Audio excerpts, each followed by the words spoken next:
Alors ici nous avons un poêle Invicta, ok, et cette petite vidéo très simple pour ceux qui se poseraient la question à savoir comment est-ce qu'on peut pallier au problème de la chaleur relativement intense d'un poêle en fonte de cette qualité, parce que petite parenthèse, ce petit poêle Invicta est d'excellente qualité, il est très bien et il a un excellent tirage qui se fait via cette réglette ici. Voilà, donc ce poêle est très bien, il chauffe relativement bien, 6 kW pour un rendement optimal et il peut monter jusqu'à 7 ou 8 je crois. Excellent produit avec une sortie en standard en 150, voilà, marque française d'excellente qualité. Je le recommande, la pièce ici fait environ 45 mètres carrés pour la partie pièce à vivre salon, avec la salle à manger cuisine ici, voilà, et ça chauffe très bien. La question c'est pour préserver un meuble comme celui-ci, vous voyez on a un canapé en cuir qui se retrouve à une distance de 95 cm, un peu moins d'un mètre, et à gauche on avait un meuble Ikea, voilà, une dizaine d'années en bois, qui lui se retrouvait à peu près à 40 cm.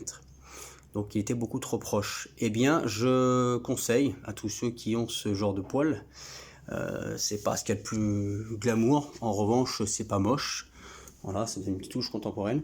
Ces petites plaques de tôle en aluminium, voilà, un peu cannelées si vous voulez, type plateforme montagne, benne remontée mécanique, qui sont de bonne qualité, avec je voudrais pas dire de bêtises sur la cotation exacte de l'épaisseur, mais on n'est pas loin du millimètre. On n'est pas loin du millimètre, je pense qu'on a à peu près un millimètre, peut-être un peu moins, peut-être 0,8, 0,9. Et en fait, l'aluminium, il faut savoir que, alors je ne sais pas si c'est de l'aluminium ou un alliage, mais ici, vous avez finalement un coffre à chaleur. Toute la chaleur va rester ici et elle est renvoyée dans l'axe, dans l'angle qui a été donné, évidemment au-dessus. C'est-à-dire que je peux toucher, même ici à l'intérieur, et à l'extérieur c'est frais, c'est à température ambiante, c'est-à-dire qu'il n'y a plus de rayonnement de chaleur ici, plus du tout. Voilà, et donc c'est une excellente alternative.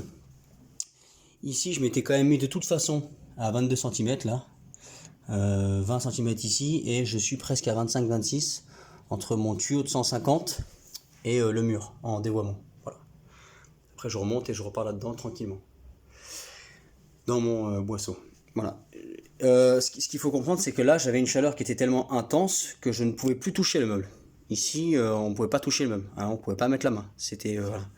Au bout du deuxième feu, deuxième soirée, j'ai bien compris que ce meuble n'allait pas résister longtemps. Ça fait 10 ans qu'il tient, ce serait quand même dommage. Voilà, le compromis, c'est ça. C'est vraiment la tôle aluminium. C'est peut-être un alliage, mais voilà, ce que je conseille aux gens pour préserver leur mobilier. Et sachez que ce canapé aujourd'hui ne prend plus la moindre chaleur, mais alors plus du tout. Et il est complètement frais, enfin température ambiante. Voilà. Après, petites astuces, c'est que moi je vais y mettre le bois entre ce canapé et ces tôles, ce qui fait que si tant est qu'il soit pas tout à fait sec, ce qui est souvent le cas malheureusement aujourd'hui, eh ben, il continue à sécher un peu.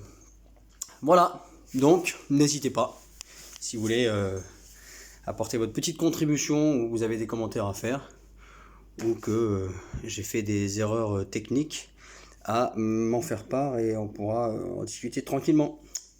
Voilà, Invicta, 6 kW, ça fait une petite centaine de kilos ce genre de bête et ça chauffe très bien. Effectivement, le chêne, c'est remarquable comme efficacité.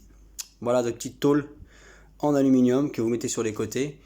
C'est pas particulièrement joli, c'est vrai, mais c'est pas non plus moche et je peux vous garantir que c'est d'une grande efficacité. Le cuir est préservé et le mobilier dans son ensemble est préservé. Allez, bonne soirée à tous.